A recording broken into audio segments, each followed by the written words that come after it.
flexibility. So because we are scalable, right? But for 2.0, I actually want to mention one more thing, flexibility. So we reframe everything. So the first one, we say like, okay, we can deliver over 100,000 TPS, on-chain TPS. Now we actually say like, we want to use the sharding technology to build a flexible and scalable infra that could incorporate state-of-the-art blockchain innovations and sacrifice need for any industries. What does that mean? So I will try to explain that. So here I list some of the polychains, Ether, Neo, EOS, Cardano, and there has been many more. I didn't list here. But one thing I want you guys to know is no matter what kind of public chain, there's always 4 important components: smart contracts, consensus, ledger, and tokenomics. Everyone has a different combination. So for example, like Ether using EVM, he using POW as their consensus. Right now they're trying to move to POS, but they're designed for POW at the very beginning. And the ledger is account-based, and they have their tokenomics. I just wanted you to know it's a fixed combination.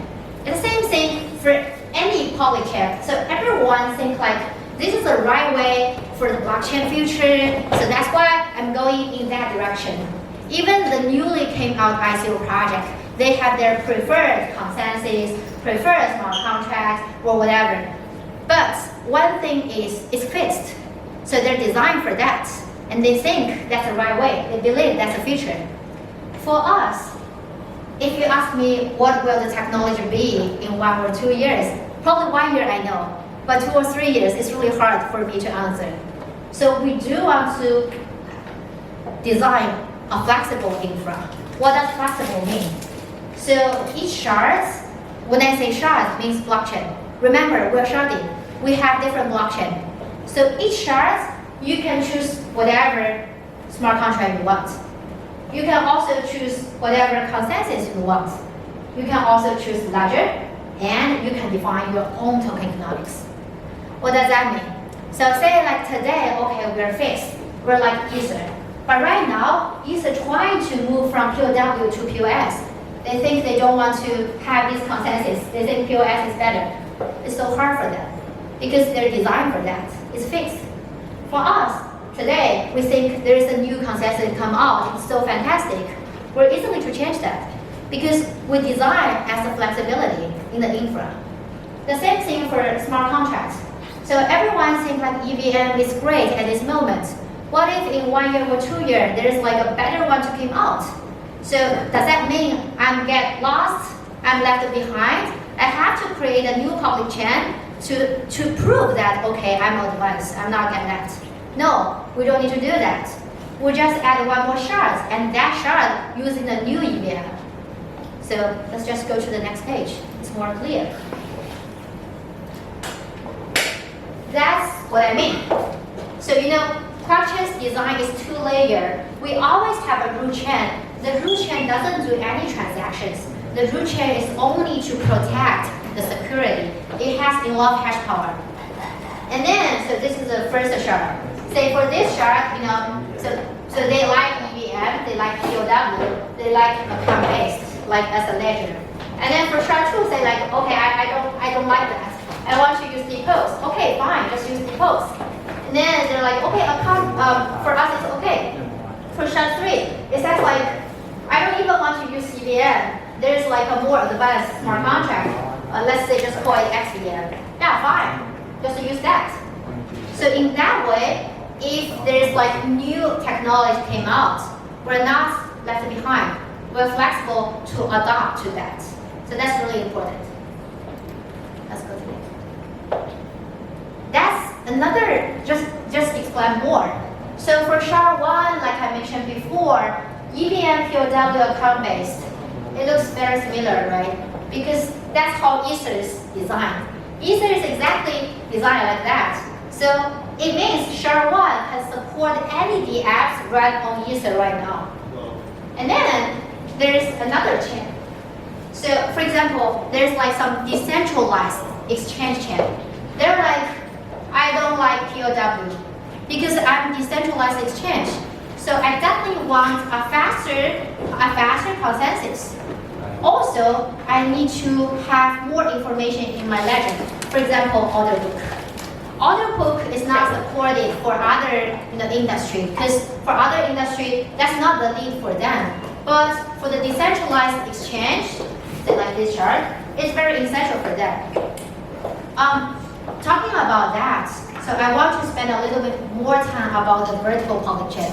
So right now, there has been a lot of public chain. So all the public chains think they're the future. They want all the DApps built on top of them. But the reality is they cannot meet the demand for all industry, like what I mentioned before. Decentralized exchange, why they need to do their own chain? Because they think there's no order book supported in the ledger for the current public chain.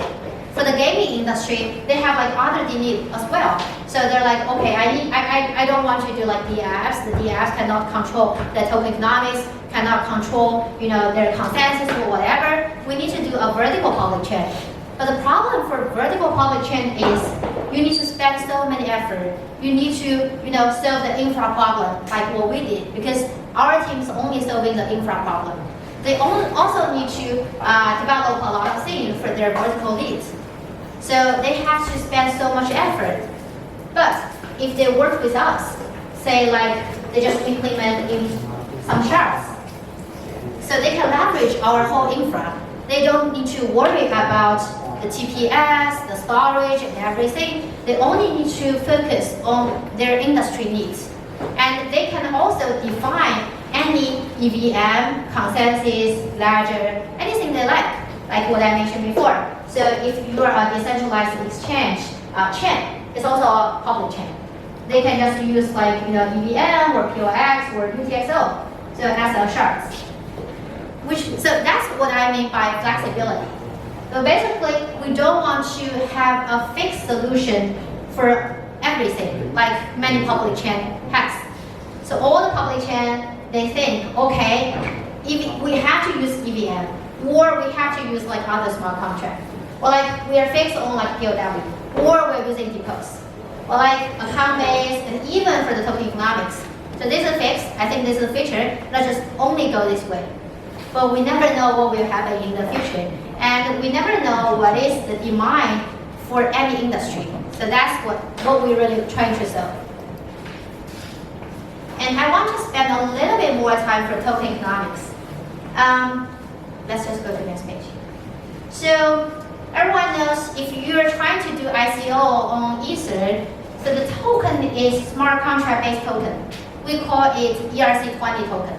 So what's the difference between ERC20 token and Ether? So the biggest use case for Ether is doing ICO, right? Everyone knows like we have Ether and we're trying to do ICO to make money, something like that, right? And Ether also, has some gas fee if you do the payments, which means the payment, the gas fee can only be Ether. Have you heard about using any other ERC20 token as gas fee? No. That's because they're designed for that. When they design, so Ether is just like the first layer citizen. ERC20 token is like the second layer. So they cannot do ICO. It's really hard. They cannot. It's really hard. And it's really hard for them to do like the mining and also the transaction fee. But we are the native token. What does that mean? What Ether can do, what QuarkChain can do. If you're using QuarkChain to create your own token, you can also do that because we're a native token, which means you can use that to pay gas fee. You can also do ICO using your own token, not necessarily using us. And the best part for that is you can have your own ecosystem.